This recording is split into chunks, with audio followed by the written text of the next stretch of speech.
अब reconstitution of partnership form में next topic जो है हमारा वो आता है गुडविल। अब गुडविल क्या होती है इसके बारे में जानते हो?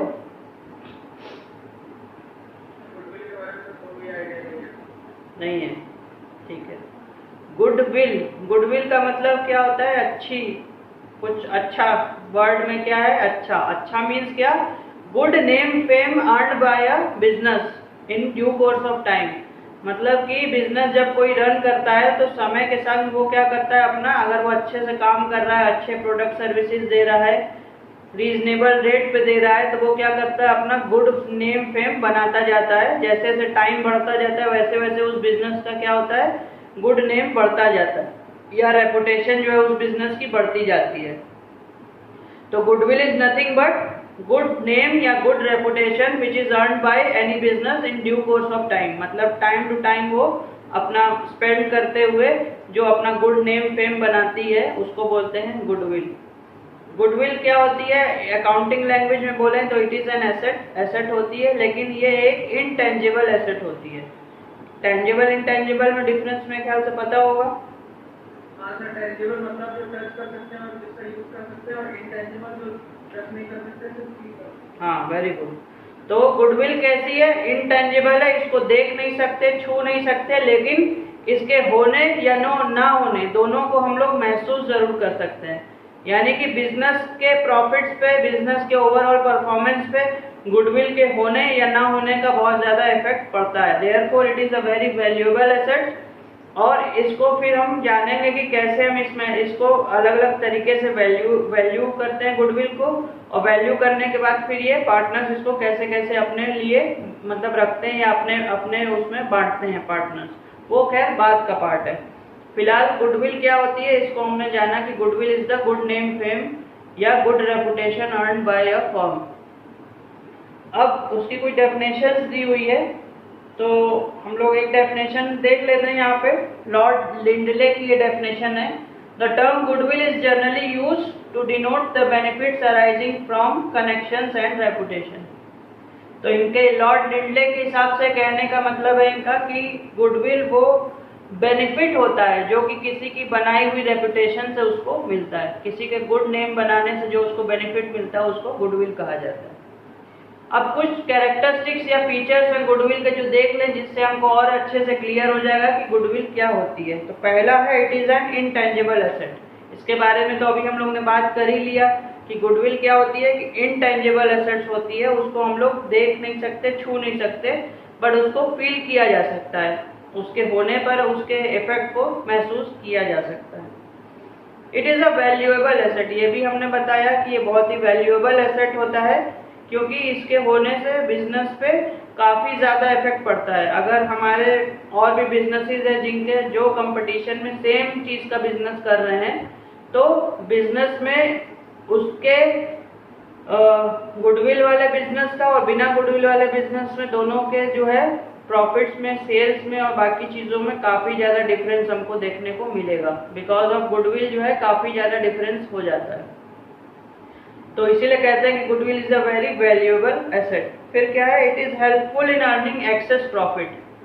जैसे हमने बताया कि सेम बिजनेसेस हैं कंपटीशन में जो सेम चीज का बिजनेस कर रहे हैं, सेम अमाउंट ऑफ कैपिटल से भी मान लो कर रहे हैं, मतलब ऑलमोस्ट बराबर हैं दोनों बिजनेस, लेकिन एक ज्यादा प्रॉफिट अर्न कर रहा है और एक कम प्रॉफिट अर्न कर रहा है, तो इसके बीच का जो डिफरेंस है दोनों के, वो डिफरेंस क्या है? That is because of goodwill.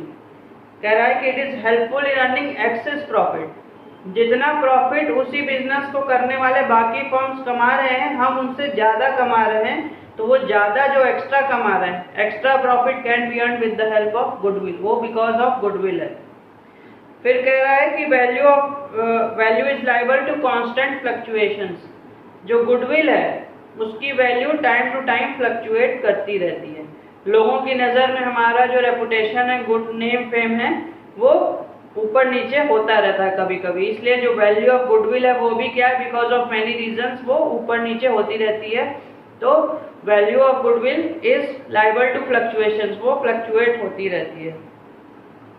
फिर कह रहा है it is valuable only when entire business is sold. Goodwill की एग्जैक्ट वैल्यू कितनी होगी इसको हम तभी नाप सकते हैं जब हम पूरे बिजनेस को सेल करेंगे। अब पूरे बिजनेस को सेल करने के टाइम पे हम क्या करते हैं, अपनी सारी लायबिलिटीज को पेड ऑफ कर देते हैं, सारे एसेट्स को सोल्ड कर देते हैं। ठीक, जो बचता है हमारे पास, सपोज हमारी लायबिलिटीज थी 1 लाख रुपीज की और हमारे एसेट्स थे 1,50,000 के, तो हमारे पास सारी लायबिलिटीज पेमेंट करने के बाद 50,000 के एसेट्स बच गए। लेकिन हमने अपना बिजनेस जो है सेल किया 80,000 में, तो वो जो 30,000 का एक्स्ट्रा था एसेट्स के ऊपर का 30,000, दैट वाज आवर गुडविल। हमारे बिजनेस का गुड नेम फेम था जो हमने अपने एसेट्स से भी ऊपर जाकर जिसको बेचा, यानी कि उसमें एक हिडन एसेट था गुडविल का जिसका की वैल्यूएशन हमने नहीं किया था। हो सकता है कि वो हमारे बैलेंस शीट में ना भी रहा हो, बट जब हमने बिजनेस सोल्ड किया तो हमें 80,000 रुपीज मिल गए, जबकि नॉर्मल अगर वो होता विदाउट गुडविल होता तो हमें 50,000 ही बचना चाहिए था या मिलना चाहिए था। तो हमको 80 मिला, तो एक्स्ट्रा 30 मिला, that is because of goodwill. फिर it is difficult to place an exact value of goodwill. अब चूंकि इसमें कांस्टेंट फ्लक्चुएशंस होते रहते हैं, डिपेंड करता है बहुत से फैक्टर्स पे, डिफरेंट मेथड्स ऑफ वैल्यूएशन है गुडविल के, इसलिए क्या कह रहा है कि गुडविल की एग्जैक्ट वैल्यू निकाल पाना बहुत ही मुश्किल होता है। It is very difficult to place exact valuation of goodwill. एकदम एग्जैक्ट वैल्यू ऑफ गुडविल निकालना बहुत मुश्किल होता है। तो ये सारे कैरेक्टरिस्टिक्स या फीचर्स थे गुडविल के। इसमें कोई दिक्कत आ गया? ठीक है, नेक्स्ट टॉपिक हमारा कह रहा है ओरिजिन ऑफ गुडविल या factors affecting the value of goodwill. कौन कौन से फैक्टर्स हैं जो हमारे गुडविल की वैल्यू को अफेक्ट करते हैं, या गुडविल का हमारा ओरिजिन कहाँ से होता है, कहाँ से आती है गुडविल हमारी। तो जो फैक्टर्स हैं, जो मोस्ट इंपॉर्टेंट फैक्टर्स हैं जिससे हमारी गुडविल अफेक्ट होती है, वो है, पहला फैक्टर है फेवरेबल लोकेशन ऑफ बिजनेस। बहुत इंपॉर्टेंट फैक्टर है।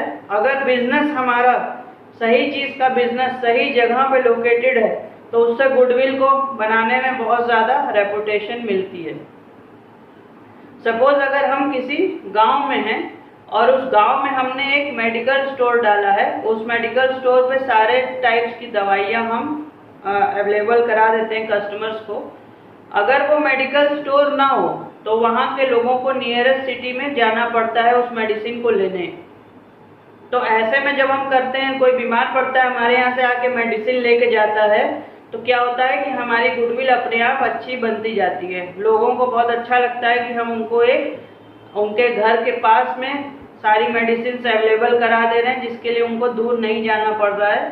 तो एक एग्जाम्पल है कि लोकेशन ऑफ बिजनेस बहुत ज़्यादा मैटर करती है हमारा गुडविल को बनाने में, गुडविल को इनहेंस करने में। लोकेशन ऑफ बिजनेस फेवरेबल हो तो वो बहुत ज़्यादा हेल्प करती है। फिर है नेक्स्ट एफिशिएंसी ऑफ मैनेजमेंट। तो बिजनेस अगर हमारा है और उसके जो मैनेजर्स हैं या जो मैनेज कर रहे हैं लोग बिजनेस को, अगर वो एफिशिएंटली मैनेज कर रहे हैं बिजनेस को, तो उस बिजनेस से बहुत ज़्यादा रेपुटेशन बनती है या गुडविल बनती है। क्यों? अगर कोई भी एफिशिएंटली मैनेज करेगा बिजनेस को तो वो बिजनेस जनरली क्या होगा, प्रॉफिट अर्निंग बिजनेस होगा। और जब भी कोई बिजनेस प्रॉफिट अर्न करता है तो लोगों की नज़र में उसकी रेपुटेशन अपने आप अच्छी हो जाती है। लोग ऐसा मानते हैं कि ये जो रिसोर्सेज है उसको अच्छे से यूटिलाइज कर रहा है और प्रॉफिट कमा रहा है, that means it is a good business. या जो भी चीज़ का ये बिजनेस कर रहा है, गुड्स हो या सर्विस हो, इसका quality wise overall cost wise सारी चीज़ें इसकी अच्छी होंगी, तभी इसकी सेल होती है और सेल होने की वजह से ये प्रॉफिट अर्न कर पाता है। तो अगर अच्छा मैनेजमेंट होगा बिजनेस का तो वो भी क्या करेगा, हेल्प करेगा गुडविल को बढ़ाने में या गुडविल को बनाने में। फिर है the longevity of business. Longevity means life.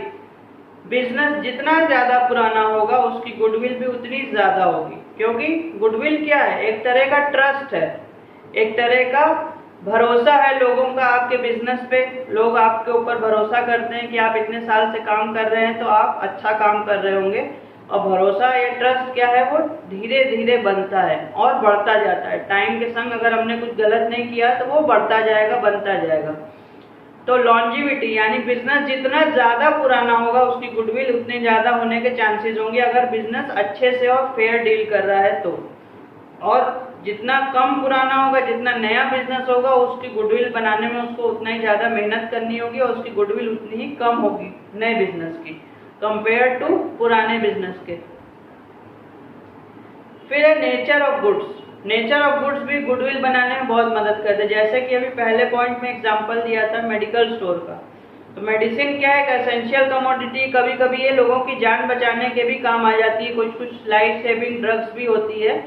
अगर हम इस तरह के किसी चीज़ का बिजनेस कर रहे हैं तो वो लोगों को बहुत ज़्यादा याद रह जाता है कि हमने यहाँ से जाके मेडिसिन ली थी और हमारे या हमारे परिवार में किसी की जान बच गई थी इसकी वजह से।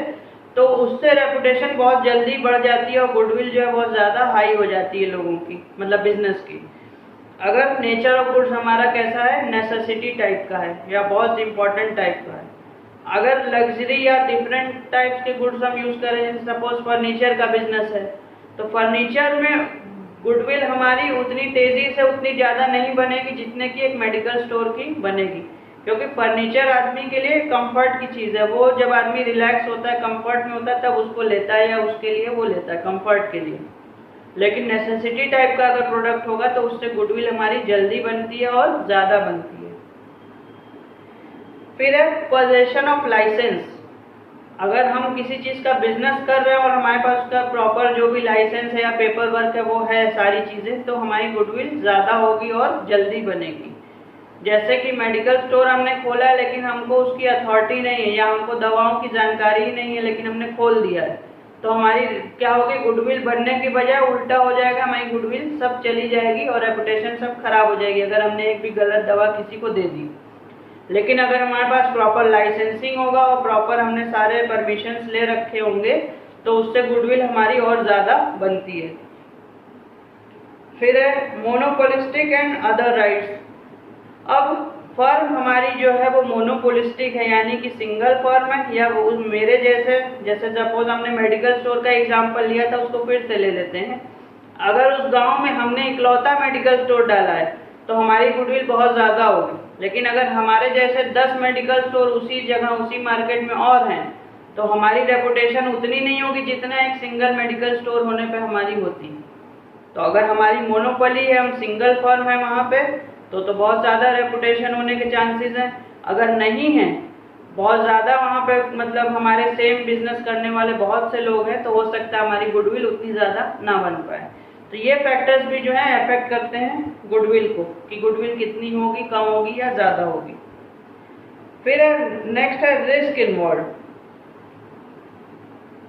जितना ज़्यादा रिस्की बिजनेस होगा उतनी ज़्यादा गुडविल जो है वो कम होगी। जितना ज़्यादा रिस्की बिजनेस उतना कम गुडविल, और जितना कम रिस्की बिजनेस उतना ज़्यादा उसमें गुडविल। जैसे जिस बिजनेस में पता नहीं रहता है कंडीशंस का कि क्या होगा, आगे चल के बिजनेस हमारा चलेगा या नहीं चलेगा, हमारा जो गुड्स है वो बिकेगा या नहीं बिकेगा। जैसे मान लो सपोज इस समय कोरोना चल रहा है, तो कोरोना से रिलेटेड कोई दवाई है, उसी का बिजनेस हमने स्टार्ट कर दिया है, तो ये बिजनेस अभी फिलहाल बहुत रिस्की है। अगर कोरोना है साल 2 साल तब तक तो ठीक है, उसके ख़त्म होते होते अगर हमने उसमें कोई नई चीज़ें नहीं लाई, दूसरी मेडिसिन या बाकी चीज़ें हमने नहीं स्टार्ट किया, हम सिर्फ इसी को कंटिन्यू करते रहे, तो कोरोना होने के बाद सपोज मास्क का ही बिजनेस है हमारा, हम मास्क बनाने का काम करते हैं, तो अभी तो मास्क बनाने का बिजनेस बहुत अच्छा चल रहा है, या सैनिटाइज़र का हमारा बिजनेस है बहुत अच्छा चल रहा है। लेकिन after a period of time जब इसकी रिक्वायरमेंट उस लेवल तक नहीं रह जाएगी जो अभी है, और हम उसी को कंटिन्यू करते रहे, तो हमारा क्या है, ये बिजनेस बहुत ही रिस्की है, because it is dependent on a certain variable. ये कोरोना या उससे रिलेटेड बीमारियों पे निर्भर कर रहा है, और अगर जब ये ख़त्म हो जाएंगी बीमारी तो उसके बाद कोई भी हमारे पास लेने के लिए उतना फ्रिक्वेंटली नहीं आएगा। तो ज़्यादा रिस्की बिजनेस होगा तो गुडविल कम होगी, और अगर कम रिस्की बिजनेस है तो हमारी गुडविल ज़्यादा होगी। जैसे सपोज अगर हम जनरल स्टोर चला रहे हैं, तो जनरल स्टोर की हमारी जो है रेपुटेशन ज़्यादा होगी कंपेयर टू ऐसे किसी टाइप के बिजनेस जो कि सीजनल है या किसी पर्टिकुलर चीज़ के वजह से आया है और फिर पता नहीं रहेगा कि नहीं रहेगा।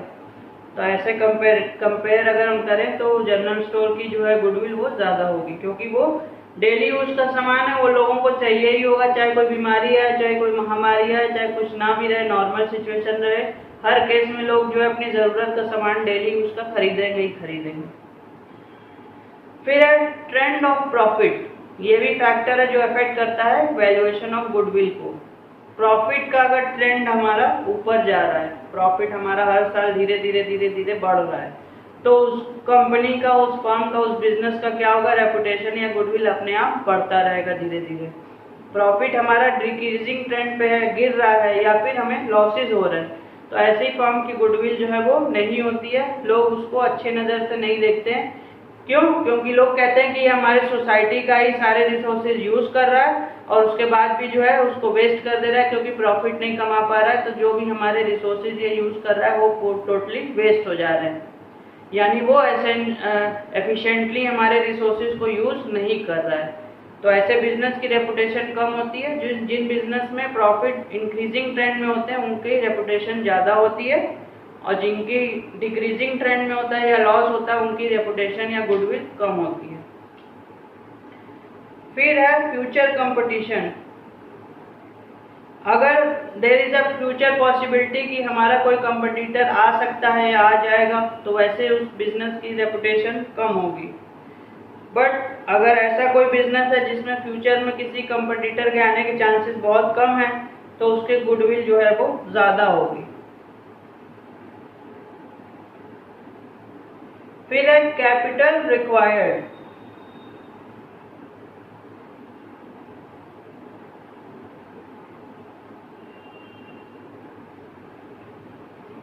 कैपिटल रिक्वायर्ड, अगर कैपिटल रिक्वायर्ड किसी भी बिजनेस की ज़्यादा है तो उसकी गुडविल कम होगी। क्यों? क्योंकि कैपिटल लगाने की हर आदमी की एक लिमिट होती है, और उसके ऊपर अगर कैपिटल चाहिए होगी तो वो कहीं ना कहीं से बोरो करेगा उस कैपिटल को, चाहे तो शेयर्स के फॉर्म में, वो कंपनी है तो शेयर्स के फॉर्म में, या फिर कोई और होगा, इंडिविजुअल है या पार्टनर है, तो वो क्या करेगा, एज अ लोन के फॉर्म में वो लोगों से लेगा उस कैपिटल को।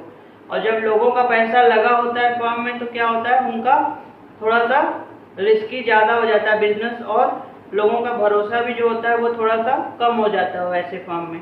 तो जितनी कम कैपिटल वाला बिजनेस होगा उसकी गुडविल उतनी ज़्यादा होगी, और जितना ज़्यादा कैपिटल वाला बिजनेस होगा गुडविल उसकी उतनी कम होगी। फिर कह रहा है कुछ और फैक्टर्स भी जो हैं इनके अलावा जो गुडविल के वैल्यूएशन को अफेक्ट करते हैं, वो क्या है, गुड इंडस्ट्रियल रिलेशंस। अगर हम एक कंपनी और हमारी इंडस्ट्री में हमारे बाकी कंपनियों से इस इंडस्ट्री के रिलेशंस अच्छे हैं तो हमारी गुडविल ऑब्वियसली ज़्यादा होगी। अगर हमारे रिलेशंस अच्छे नहीं हैं, हमारा सबसे लड़ाई झगड़ा होता रहता है, तो हमारी गुडविल उतनी अच्छी नहीं होगी।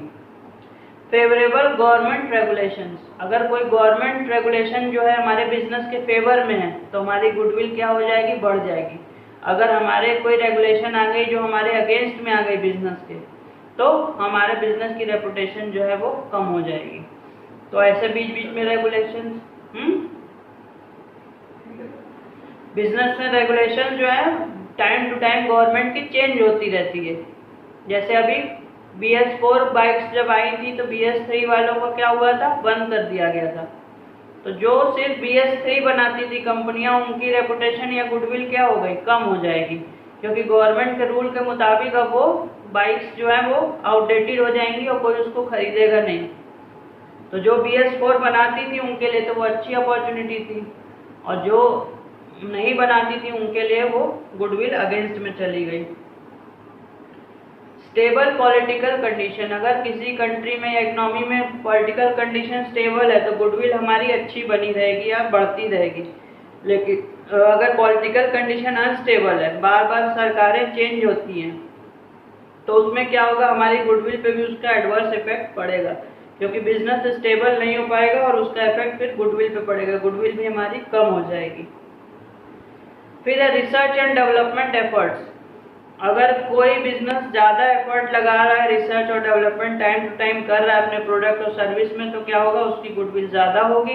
अगर वो रिसर्च एंड डेवलपमेंट में ध्यान ही नहीं देता है या नहीं इन्वेस्ट करता ज़्यादा पैसा, और उसका प्रोडक्ट वही चला आ रहा है जो पहले से चला आ रहा था, वही अभी भी चला आ रहा है, तो उसकी रेपुटेशन या गुडविल क्या होगी, कम हो जाएगी टाइम के साथ। Effective advertising to establish brand popularity. अगर हम अपने ब्रांड का इफेक्टिव एडवर्टीजमेंट कर रहे हैं, यानी हमारे प्रोडक्ट का एडवर्टीजमेंट कोई बड़ा आदमी कर रहा है, कोई सेलिब्रिटी कर रहा है, कोई क्रिकेटर है या कोई एक्टर है, वो हमारा ब्रांड प्रमोट कर रहा है, तो क्या होगा, लोगों की नज़र में उसकी रेपुटेशन बढ़ जाएगी कि अरे इतना बड़ा आदमी कर रहा है इसका प्रमोशन, तो ऑब्वियसली ये ब्रांड या ये प्रोडक्ट बहुत अच्छा होगा, तो उसकी गुडविल लोगों की नज़र में बढ़ जाती है।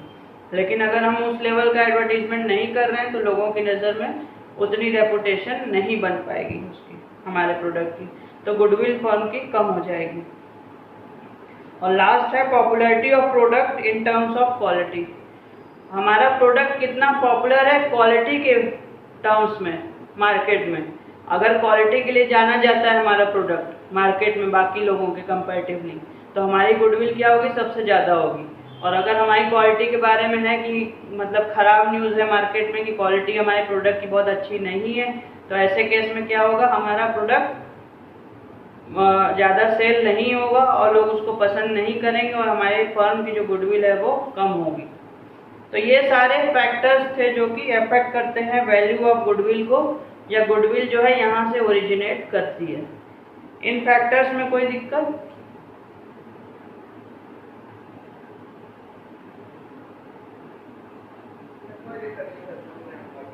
ठीक। अब इसके बाद एक और टॉपिक है, वो है need for valuation of goodwill. Goodwill को वैल्यूएशन करना क्यों ज़रूरी होता है किसी भी फर्म में, क्यों हमें करना पड़ता है गुडविल का वैल्यूएशन, ये देखते हैं। पहला कर रहा है when there is change in profit sharing ratio among the existing partner. ये वही 5 रीजंस हैं जो कि रीजन थे रिकॉन्स्टिट्यूशन ऑफ पार्टनरशिप फर्म। जब भी रिकॉन्स्टिट्यूशन करना पड़ता है पार्टनरशिप फर्म का, तो हमको वैल्यूएशन ऑफ गुडविल भी तब करना पड़ता है। तो पहला रीजन क्या है, जब एग्जिस्टिंग पार्टनर्स के बीच में प्रॉफिट शेयरिंग रेशियो चेंज हो रहा हो तो हमको चेंज करना पड़ेगा या वैल्यूएशन करना पड़ेगा गुडविल का। दूसरा रीजन है किसी पार्टनर का एडमिशन हो रहा हो, किसी नए पार्टनर को हम फर्म में ले रहे हो तो हमें वैल्यूएशन करना पड़ेगा गुडविल का। तो फर्म की एग्जिस्टिंग गुडविल जो होगी उस टाइम की, वो उस टाइम के जो पुराने पार्टनर्स हैं वो अपने अपने हिस्से में उसको बांट लेंगे। किसी पार्टनर का रिटायरमेंट हो रहा होगा तो वो क्या करेगा, अपने हिस्से के गुडविल को लेकर के जाएगा, इसलिए उसका हिस्सा निकालने के लिए हमको total goodwill of the firm calculate करना जरूरी होगा उस टाइम पे।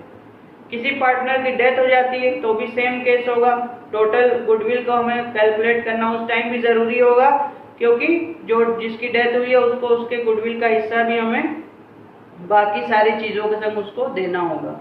और जब 2 फर्म्स का एमलगमेशन हो रहा हो, 2 फर्म्स आपस में मिल करके नया फर्म बना रही हो पार्टनरशिप फर्म, तो भी दोनों फर्म्स को अपनी अपनी पुरानी गुडविल को कैलकुलेट करना ज़रूरी होगा। और साथ ही साथ वो चाहे तो अपने नए फर्म की नई गुडविल को भी वो लोग मेजर कर सकते हैं। तो गुडविल को वैल्यू करना या मेजर करना क्यों ज़रूरी होता है, वो सारे इस फैक्टर्स पे डिपेंड करते हैं, इन 5 रीजंस पे वो डिपेंड करता है। ये समझ में आया? ठीक।